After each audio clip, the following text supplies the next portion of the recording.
로마서 12장 2절입니다. 함께 합독하시겠습니다. 시작. 너희는 이 세대를 본받지 말고 오직 마음을 새롭게 하시고 변화를 받아 하나님의 선하시고 기뻐하시고 온전하신 뜻이 무엇인지 분별하도록 하라. 아멘. 우리가 지금 12장의 말씀을 이제 지지난주 첫 번째 말씀을 보고 이제 두 번째 말씀을 보고 있습니다. 여러분들 11장까지 말씀, 또 제가 이게 조금 생각나도록 몇 가지 말씀을 드리면, 단어를 드리면 그 안에 참 많은 내용들이 있었습니다. 죄인에 대한 이야기도 있었고, 예수님에 대한 이야기, 특히 이 믿음이라고 하는 것, 구원이라고 하는 것, 그리고 제가 많이 도전받았던 이게 뭐였죠? 기억나시죠? 하나님은 내버려 두신다라고 하는 것. 우리가 하나님의 뜻을 따르지 않고 우리의 정욕대로 살아갈 때 우리를 내버려 두시는, 그리고 회개하고 돌아오기를 바라시는, 그러면서 하나님은 분명히 끝까지 우리를 기다리시는데 끝까지는 영원히 아니라 우리에게 끝이 있다는 겁니다. 최후의 심판대 앞에서는 그때까지 하나님 우리를 기다리신다.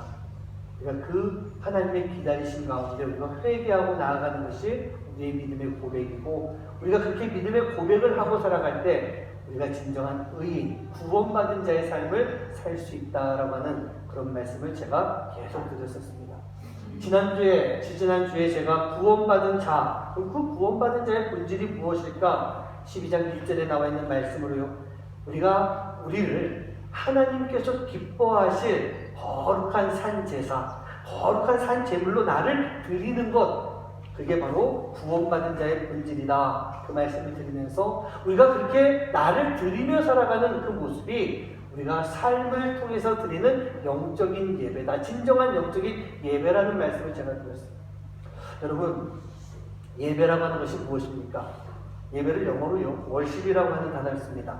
월십이라고 하는 어떤 가치, 그런 의미와 쉽, 보낸다, 드린다라고 하는 의미가 있더라고요. 제가 이 두 가지 단어를 붙이면서 제가 이렇게 한번 정리해 봤습니다. 우리가 지니고 있는 가장 가치 있는 것을 하나님께 보내드리는 것, 그게 바로 오늘 여러분들이 이 자리에서 앉아서 해야 되는 그 월십, 예배라는 그런 얘기예요. 또 다른 말로 예배를 뭐라고 합니까? 서비스라고 하는 말도 하더라고요. 봉사하다라는 뜻인데, 우리가 지금 이 자리에 앉아있는 것이 그냥 앉아있는 것이 아니에요. 하나님 앞에 내가 나를 드리는 봉사를 통해서 하나님 앞에 예배하는 것, 그게 바로 서비스라고 하는 그 예배, 봉사를 의미하는 거예요. 저는 목사이기 때문에 오늘도 이 자리에서 하나님이 주시는 말씀을 여러분들에게 선포하는 그 봉사를 통해서 저 또한 거룩한 산 제물로 하나님께 드리는 그러한 시간을 가지고 있어요. 여러분들은 그 예배의 시간을 통해서 하나님이 주시는 그 모든 것들을 잘 받으면서 나를 드리는 봉사, 나를 드리는 거룩한 봉사 산제물로 드리면서 오늘 우리가 이 자리에서 함께 예배하고 있다는 얘기입니다. 이 모든 시간들이 그렇습니다. 바로 신령과 진정으로 거룩한 산제사로 드리는 그런 예배의 시간이 되어야 됩니다. 이 안에 희생이 있어야 됩니다. 사랑하는 성도님들, 우리에게 희생이 없다면요, 우리가 거룩한 예배를 드릴 수가 없는 거예요. 어떤 때는 좀 갈게 찢어질 만큼 처절하게 나를 하나님 앞에 드릴 수 있는 그런 예배의 시간이 우리에게 반드시 필요한 거예요. 하나님이 받으시는 게 뭐예요? 그냥 오늘 나와서 출석하고 이 자리에 있는 거, 그것만 받으시겠습니까? 아니요. 하나님은 우리의 마음을 받으시는 분이세요. 내 영혼을 받으시는 분이세요.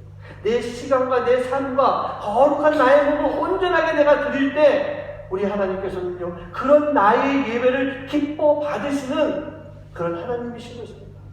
그리고 그 예배를 받으시고 지금 우리를 깨끗하고 정결하게 우리를 바꿔주시는 거예요. 이것이 바로 우리가 드려야 되는 거룩한 영적인 예배인 것입니다. 그리고 이렇게 살아가는 것이 그리스도인의 삶의 모습이 되어야 되는 거예요. 네, 성도님들, 여러분들은요, 얼마나 많은 희생을 하면서 살아왔습니까? 나를 드려야 된다, 내가 죽어야 된다, 그 이야기를 많이 하고 있지만 얼마나 많은 희생을 하면서 살아오셨어요. 정작 내가 하나님 앞에 산 제물이 되겠습니다. 오늘도 저 문을 들어오면서 그 마음을 가졌을 거예요. 그렇다고 한다면 내가 산 제물이 되기 위해서는 반드시 희생이 있어야 되지 않겠습니까? 죽어야 되는 거예요. 내가 죽지 않고는 우리가 크리스천으로서 아무것도 할 수가 없는 그런 삶의 모습이 되는 것입니다. 왜 죽어야 할까요? 우리 예수님이 그렇게 죽으셨잖아요. 그 예수님이 죽으신 그 상징이 뭐예요? 십자가예요. 그 예수님은 우리에게 말씀해 주십니다. 너는 너의 십자가를 지고 나를 따라야 된다. 그 말씀해 주고 있어요. 십자가를 지고 나를 따라야 된다라는 말이 뭡니까? 너도 나처럼 죽어야 돼. 우리가 어떻게 십자가를 짊어졌는데 어떻게 죽지 않고 아직까지 살아있냐는 얘기예요. 내가 그리스도와 함께 십자가에 못 박혀 죽었나니 이제 내가 사는 것이 아니라고 했어요. 내가 십자가에 못 박혀 죽었을 때 예수님께서 함께 그 십자가에 못 박히시면서 예수님의 심장을 나에게 주신다. 그게 바로 예수님의 심장이 뛰는 그런 교회가 되고 예수님의 심장이 뛰는 성도의 삶을 살아가는 모습이고 그게 바로 크리스천의 본질이 되어야 되는 것입니다. 내 사랑하는 성도님들, 우리가 그런 본질의 삶을 살기 위해서 우리에게 무엇이 필요하겠습니까?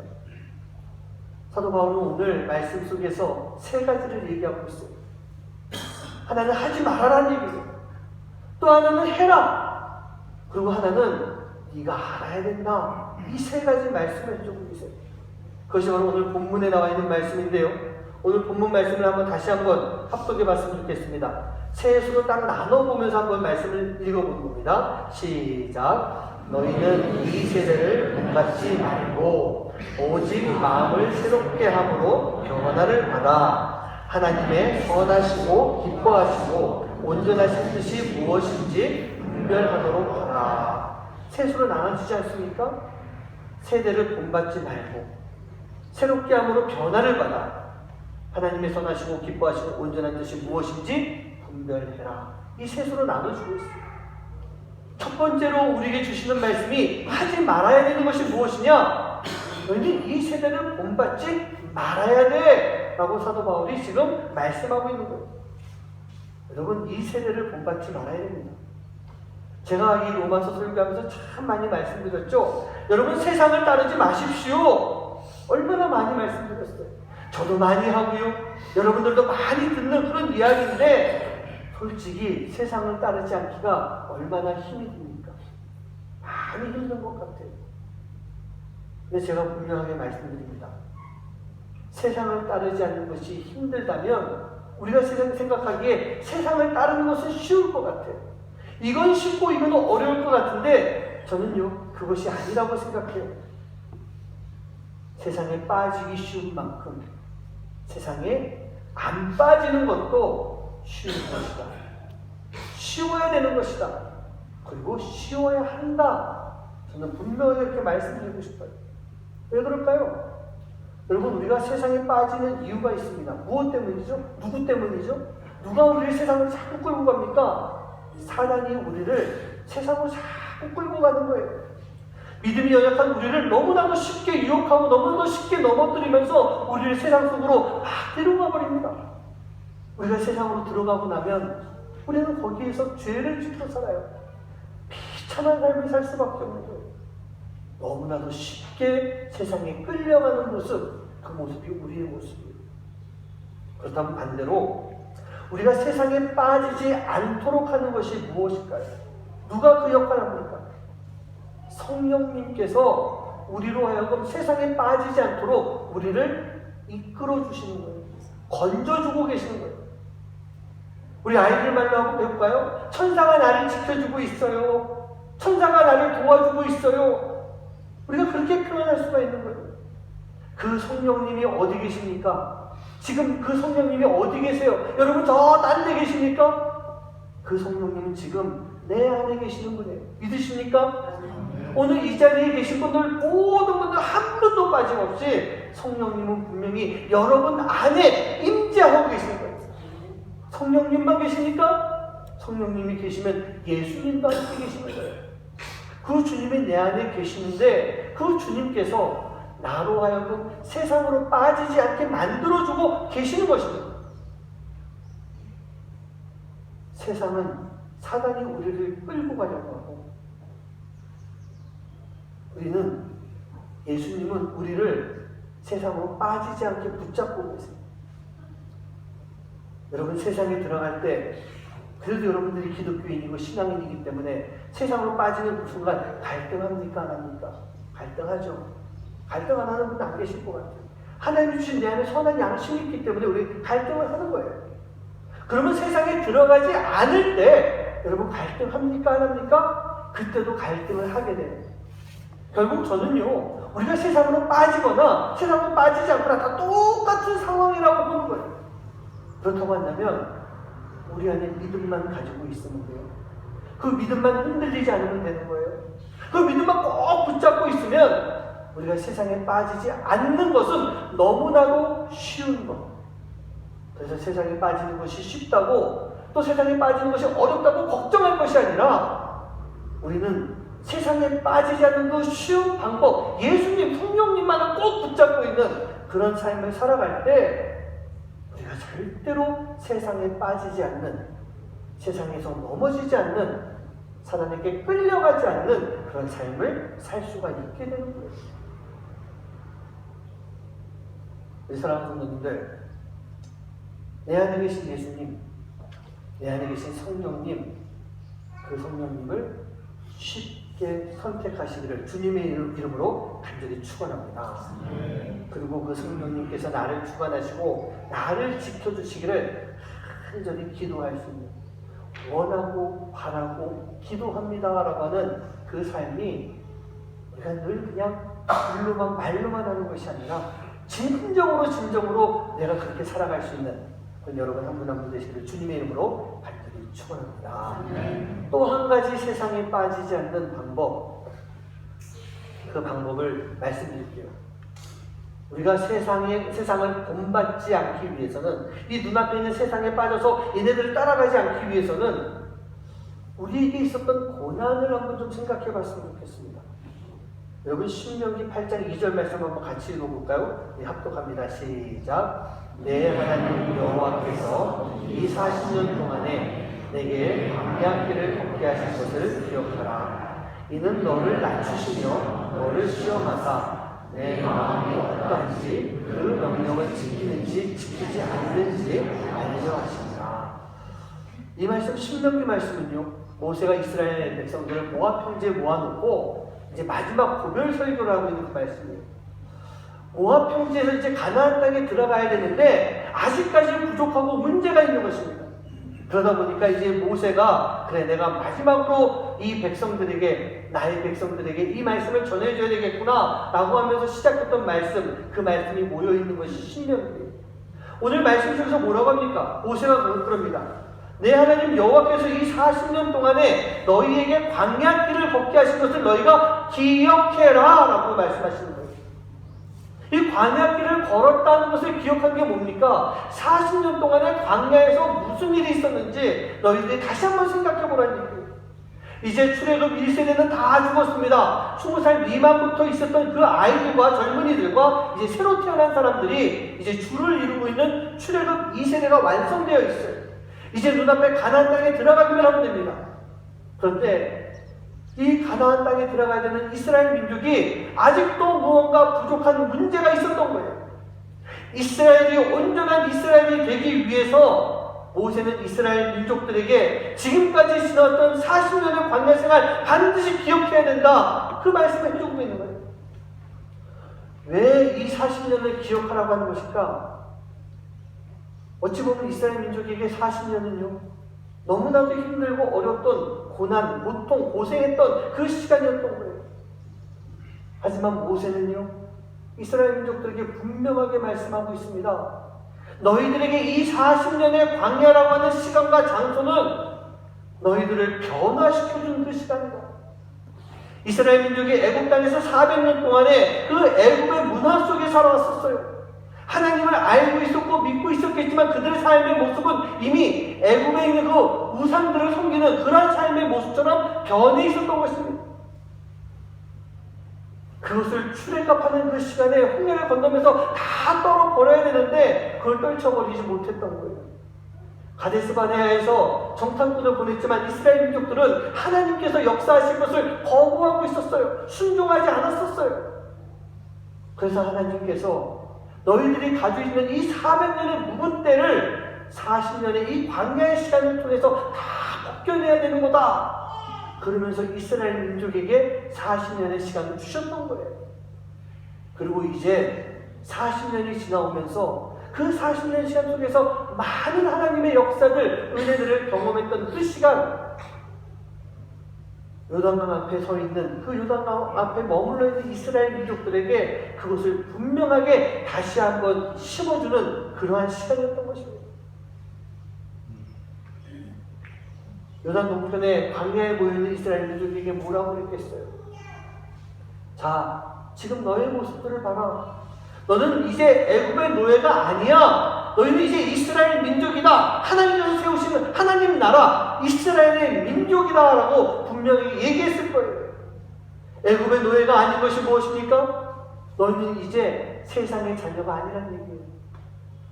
너희는 이스라엘 민족이다라는 것이 무엇입니까? 이제 너네들은 거룩하게 구별된 하나님의 자녀다라고 하는 그 말씀을 해주고 그 말씀을 심어주고 있는 거예요. 고난의 시간은요, 분명히 우리로 하여금 세상의 때를 벗길 수 있는 그러한 시간으로 만들어줍니다. 믿으십니까? 이스라엘이 그렇게 했던 것처럼 이스라엘의 40년의 시간이 400년 묵은 때를 벗어내는 시간이었던 것처럼 우리들에게 있어서도 이 고난의 시간은요, 이 세상의 때를 벗겨낼 수 있는 그러한 시간인 것입니다. 단 조건이 하나 있습니다. 그 고난의 시간을 통해서 우리도 마찬가지로 이스라엘 민족과 같이 우리에게는 하나님이 동행하고 있었다라고 하는 것, 이것을 알고 기억하고 믿고 있을 때, 하나님이 그 시간 속에서 나와 함께 하셨습니다라고 하는 그 고백을 할 수 있을 때 이 고난의 시간이 나에게 은혜의 시간이 되는 거예요. 내 때를 벗겨내주는 그 시간이 되는 거예요. 제가 지금 20년 이렇게 목회를 하고 있는데 저도 이 말씀을 준비하면서 그런 생각을 해봤어요. 내가 20년 동안 목회할 수 있는 그 힘이 어디서 왔을까? 뭐 20년밖에 안 됐지만 나름 그 안에서 많은 절망도 있었고 주저앉을 것 같은 그런 상황들도 있었고 어려운 시간들도 있었지만 그럼에도 불구하고 지금까지 목회를 할 수 있었던 것은 바로 저도 저 나름대로 저에게 있었던 10대, 20대, 30대의 그 시간을 지나가면서 제가 겪어야 했던 많은 그 고난의 시간들이 있었어요. 뭐 저 아시는 분은 목사님 뭐 어렸을 때 부족함이 없이 이렇게 자랐다고 하는 걸 알고 있는데 이게 맞습니다. 좀 부족함은 없었어요. 그런데 고난은 있었어요. 10대 저 개인적인 문제로 참 힘든 그 시간을 지나갔어요. 20대 가정이 몰락하기 시작하면서 어려운 그 시간을 지나가게 됐어요. 30대 결혼하고 가정을 이루고 사역을 하면서 그때 하나님께서 참 많은 이 고난을 통해서 훈련시켜 주시는 그 시간이 저에게 있었어요. 그리고 난 이후에 20년의 목회 생활을 하면서 늘 언제나 하나님께서 함께 하심을 기억할 수 있도록 만들어 주셨기 때문에 그래서 제가 지금 이 시간에도 목회를 할 수 있는 하나님의 길, 사역의 길을 걸어갈 수 있는 그런 모습으로 만들어 주신 거예요. 이제 50대 중반을 바라보면서 20년 목회했고 앞으로 얼마나 더 할지 모르겠지만 뭐 길게 끝까지 가면 한 20년 가까이 목회를 해야 되는데 제 마음속엔 그래요. 에베네셀 하나님 지금까지 인도하신 하나님, 그 하나님께서는 앞으로 몇 년이 될지 몰라도 분명히 계속 내 미래 속에서 나를 인도하실 것이다. 그리고 그 인도하심 속에서는 지금까지 했던 것처럼 고난의 시간들이 분명히 더 있을 것이고 그 고난의 시간은 내가 신앙인으로 사역자로 목회자로 살아가는 그 시간 속에 꼭 필요한 그 시간을 주실 것이다. 그래서 나는 그 고난의 시간을 기억하고 살아가야 된다. 설교를 준비하면서 제가 저한테 설교를 하는 그런 시간도 제가 가져봤었어요.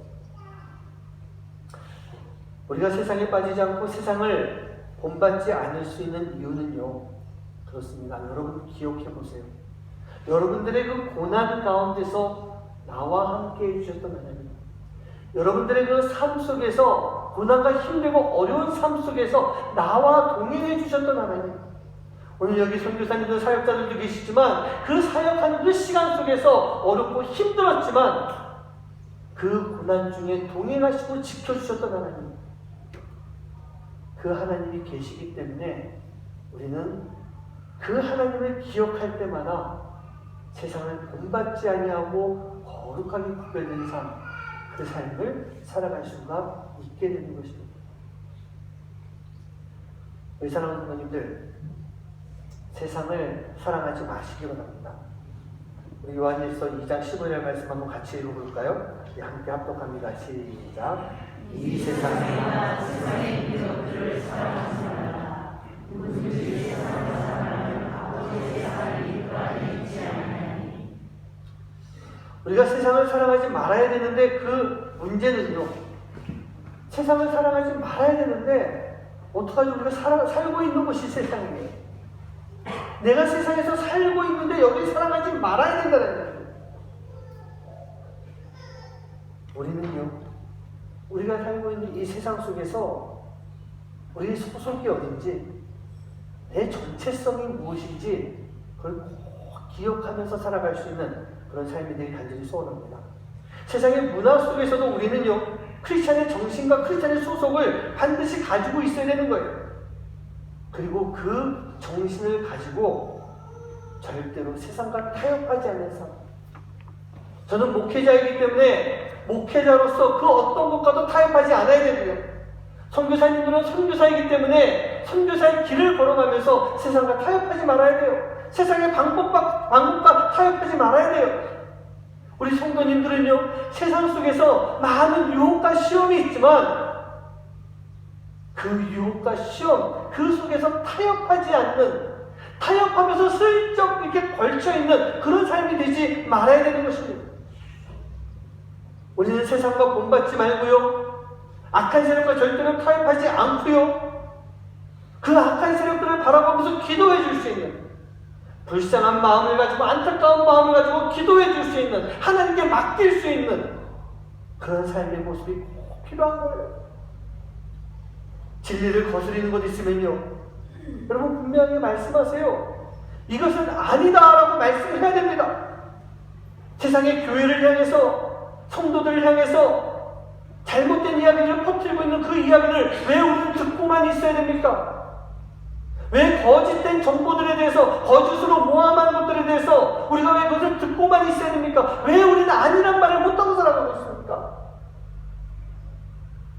10명이 모여있는 곳에서 9명이 잘못된 진리에 대한 이야기를 하고 있다고 한다면 단 하나인 나는 그 자리에서 그것은 아니라고 얘기하고 그 자리를 박차고 나올 수 있어야 되는데, 내가 그 자리를 박차고 나오면 내가 고립될까봐요, 내가 외톨이가 될까봐요,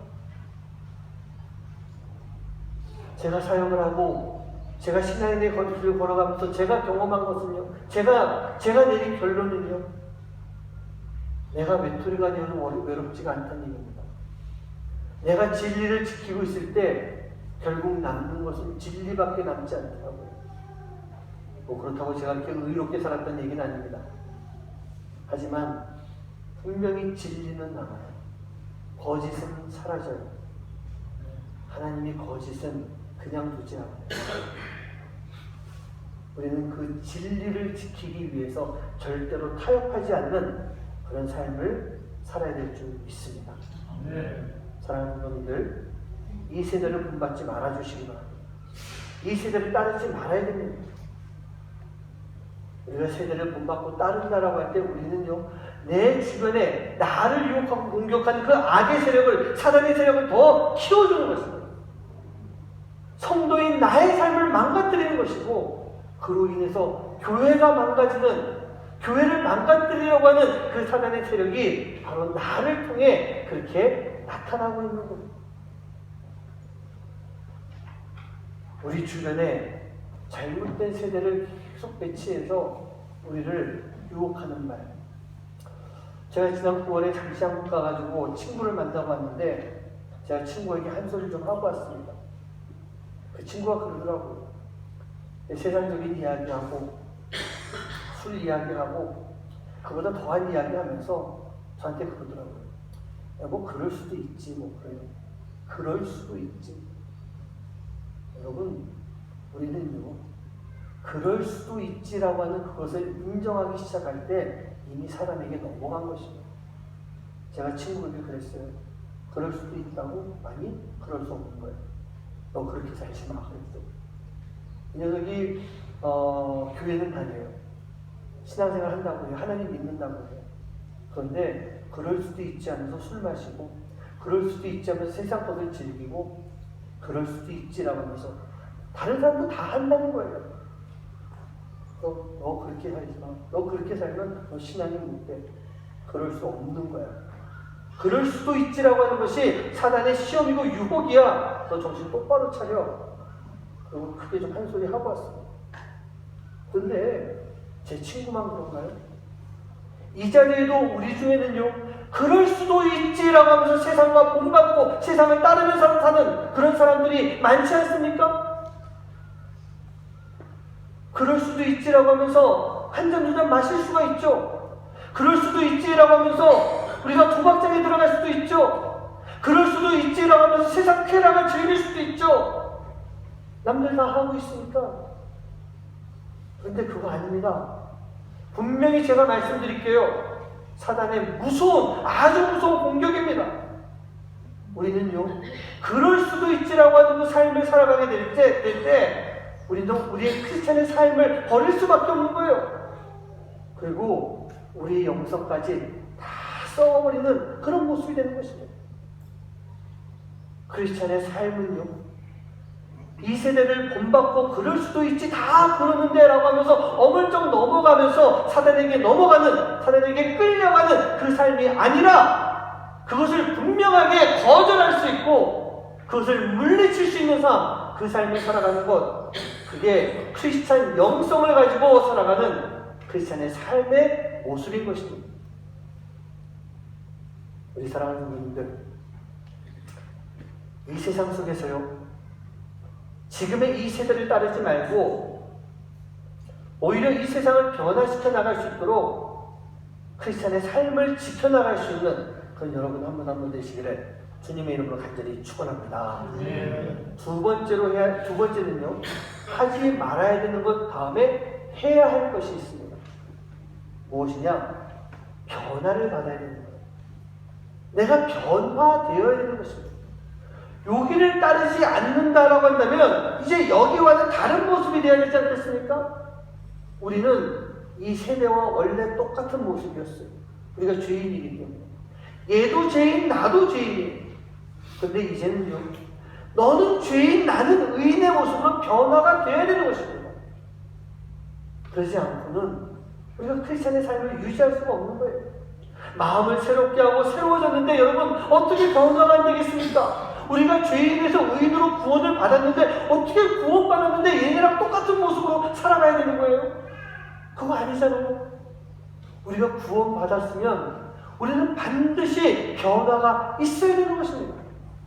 고린도후서 5장 17절 말씀, 우리 잘 아는 말씀이죠? 같이 함께 합독해 봅니다. 시작. 그런 줄 모르는지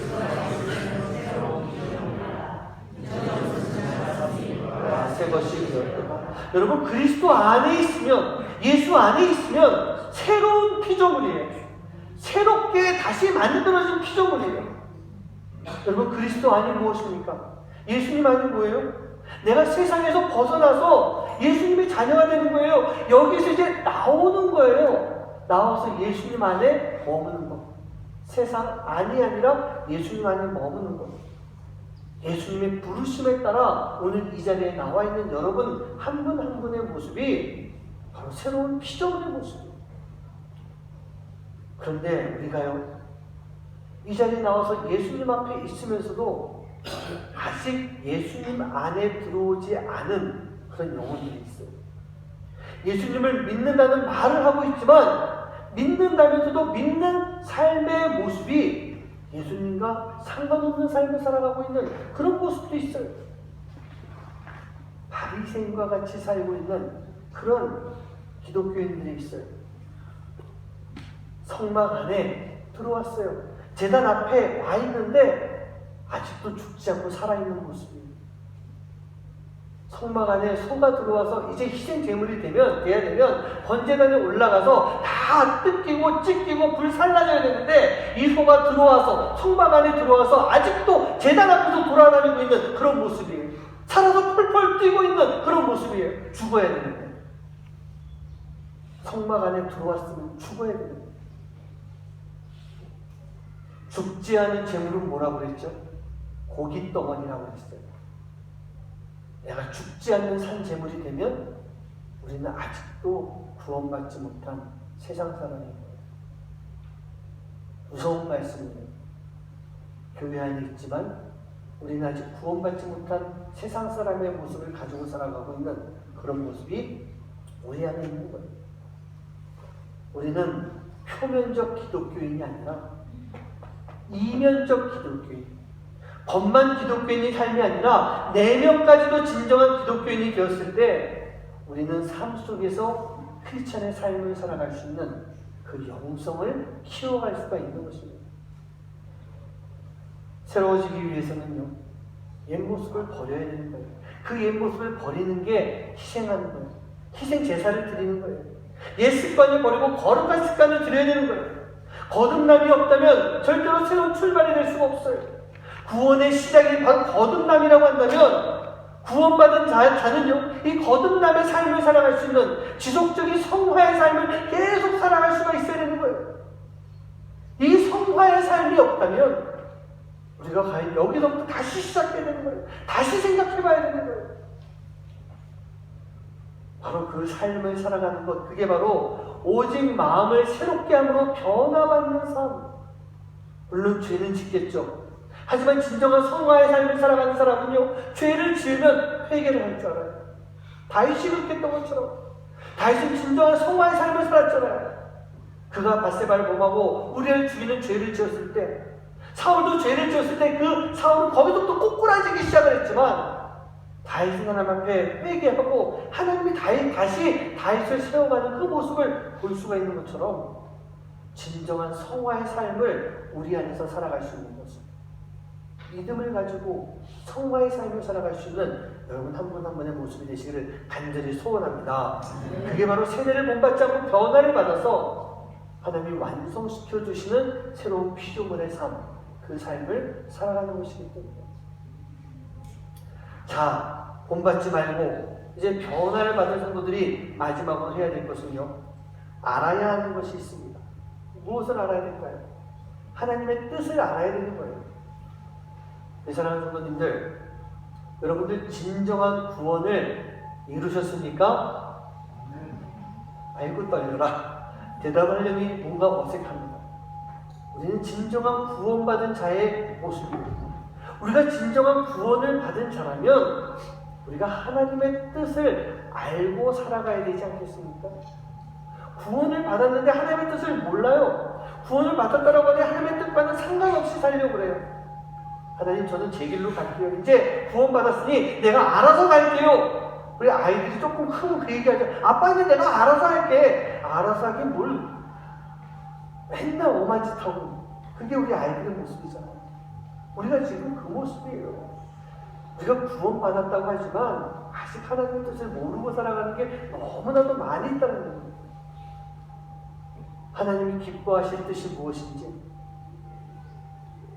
우리가 행해야 되는 하나님의 그 선하신 온전한 뜻이 무엇인지 우리는 분명히 알아야 됩니다. 그게 구원받은 자가 가져야 되는, 알아야 되는 하나님의 뜻인 것입니다.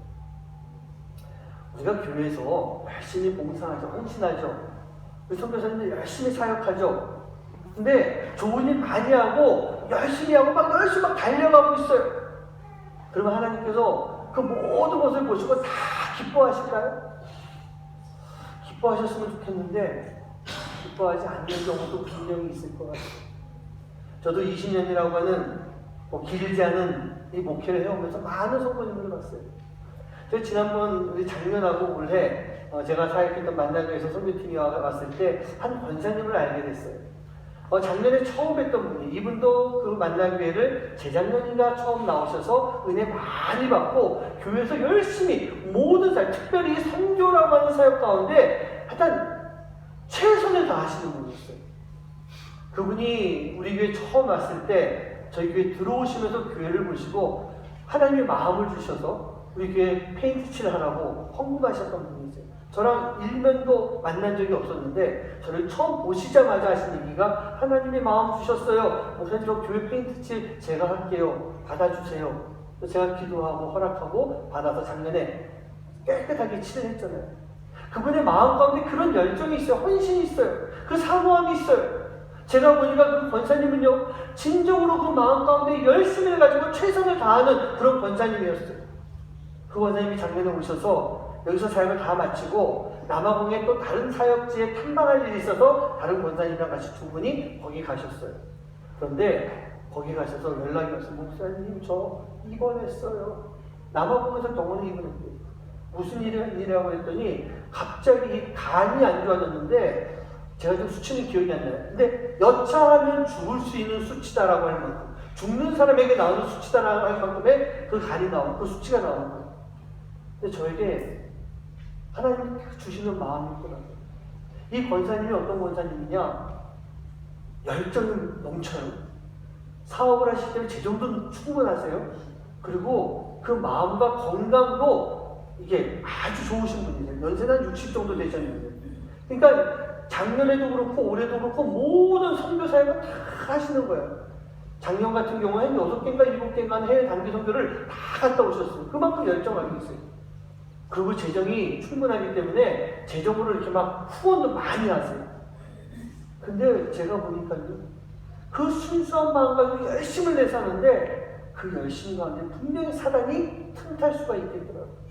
그리고 이 권사님 마음속에 나는 다 할 수 있어. 내게 열정이 있으니까 나는 할 수 있어. 내게 재정이 있으니까 나는 할 수 있어. 나는 건강도 있으니까 할 수 있어. 나는 할 수 있어. 내가 하면 돼. 라고 하는 거. 이게 막 이 열정이, 의욕이 막 넘쳐나시는 분이세요. 다행히 아직 교만하진 않으세요. 그 마음에 순수함이 있어요. 그런데 제게 하나님이 주신 마음이 내가 이 권사에 요거를 좀 잘 알려주고 싶어서 그런가 제 마음속에 그 마음이 들더라고요. 다행히 이 하나님의 놀라운 은혜로 2주 만에 회복되셔서 한국으로 들어가시고요. 정말 기적과 같은 도우심으로 인해서 한 1,500만 원, 2,000만 원 정도 그 병원비가 나오는데 그게 다 면제가 되었어요. 그러니까 하나님의 은혜를 받으신 거죠. 제가 지난 9월에 들어갔을 때 좀 뵀습니다. 뵙고 제가 아주 진솔하게 제 마음을 다 얘기했어요. 권사님 저 사랑하시죠? 사랑해요, 목사님. 저도 권사님 사랑하는 거 아시죠? 네, 알아요, 목사님. 제가 솔직한 이야기 하나 해도 되겠죠? 하세요, 그래요. 그래서 그 권사님께 그런 말씀을 드렸어요. 권사님, 선교를 비롯한 모든 사역 내가 하는 거 아닌 거 아시죠? 네, 알아요, 목사님. 근데 권사님, 제가 그동안 권사님을 보면서 권사님의 순수한 마음은 제가 알아요. 근데 권사님은 늘 그러셨어요. 내가 하면 돼요, 목사님. 내가 헌금 이렇게 드리면 돼. 내가 후원하면 돼요. 내가 갔다 오면 돼요. 내가 할 수 있어요. 권사님은 늘 그런 말씀을 많이 하셨어요. 근데 이번에 경험하셨죠?